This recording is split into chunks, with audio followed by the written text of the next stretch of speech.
Good morning, everybody. My name is Jake from Brookhaven Farms, and today we're going to talk about an unexpected farming hack that absolutely changes the game.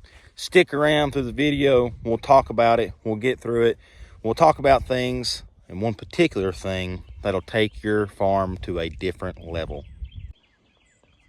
But before we get into the hack, I'd like to talk about this field right here. As you look at it, it looks like, just straw been blown over a grass field. And you're absolutely right. This is an area we had our cows in for a short period of time while unrolling hay.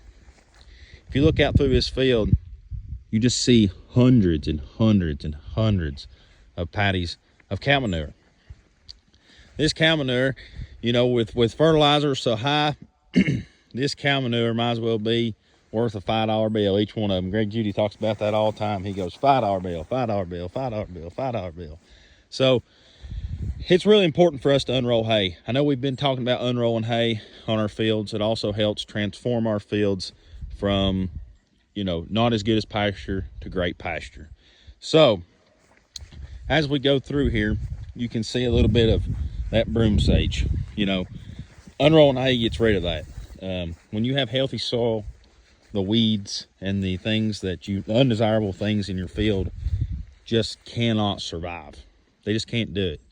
But I want you to look at that manure load. I mean, that is absolutely unreal. I mean, you can't take a step without getting to a cow patty. So what I'm getting at here is, we talk a lot about, Jake, you talk a lot about unrolling hay. Jake, you get excited about cow patties, and I'm not sure why. Well, let me tell you, really, guys, that is just food for our soil. We want our soil to be healthy. The soil is the heartbeat of Brookhaven Farms. We cannot do anything without our soil. Healthy soil grows grass. Grass grows our cattle and our sheep. And let me tell you something. Our ruminant animals have the best superpower I think I have ever heard of. A ruminant cow and a sheep can go out to a field and eat blades of grass and turn it into ribeyes. If you have a superpower, if you can think of a superpower better than that, drop it in the comments. Here we go, guys. We're getting into our hack. Joel Salatin once said, the best thing since sliced bread was pressure piped water. Ladies and gentlemen, ever since I've started farming, I can attest to you that is true. We have a project going on our farm. At the moment, we put in almost 10,000 feet of water line with quick couplers every 164 feet. Last summer, I bet you we had thousands and thousands and thousands of feet of water line, of water hose, not water line. And with that water hose, we had, people drive over it with the side by side. The pressure builds up and the water hose is bust. So we've decided to put in a water system. And with this water system, we're putting in these with this water system, and excuse the dirt right here, we just put this in the other day and it's been a little wet, so it's not had time to grow grass bank.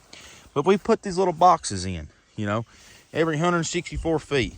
We put these boxes in, and when you come to these boxes, when you come in this field and you're grazing, you'll just be able to walk over here to your box. And we'll see if I can get it open. I probably can't since I'm on video. And then it has a shutoff valve and a tee-up. We still have to put in our female spouts that'll hook into our male spout to where we have water. But what I like to do is, when I put these boxes in, I put an extender in. So it's about 2 foot deep in there. But I also put me some fabric in there, an old feed sack or something. That way, dirt doesn't get falling in the box when it gets good and wet down there, and it doesn't get nasty and muddy and cave in on your hole. But let me tell you, ladies and gentlemen, when you have pressurized water that's literally everywhere on your farm, I think that is probably the best hack you could ever have. The cat's out of the bag. The best hack in farming is, if you're rotational grazing, you have to have pipe pressurized water all over your farm. The longest part of my days in the summertime is water. When you have to go drag a water hose to all your different chicken tractors and your pigs that are moving and your cows that are moving and your sheep that are moving, and you only have a few water hydrants on your farm, you know, a 200-acre farm with 7 water hydrants, it makes for a long day of filling water. Anyway, if you have any other way you would do that water system, comment it, like, subscribe. Please, we need you. We need our local support. We need our local community to support us, buy our products, so that we can keep serving our community with clean, healthy food. God bless. Hope everybody has a great rest of your kind of a snowy day. And I'll catch you on the next one. Thanks.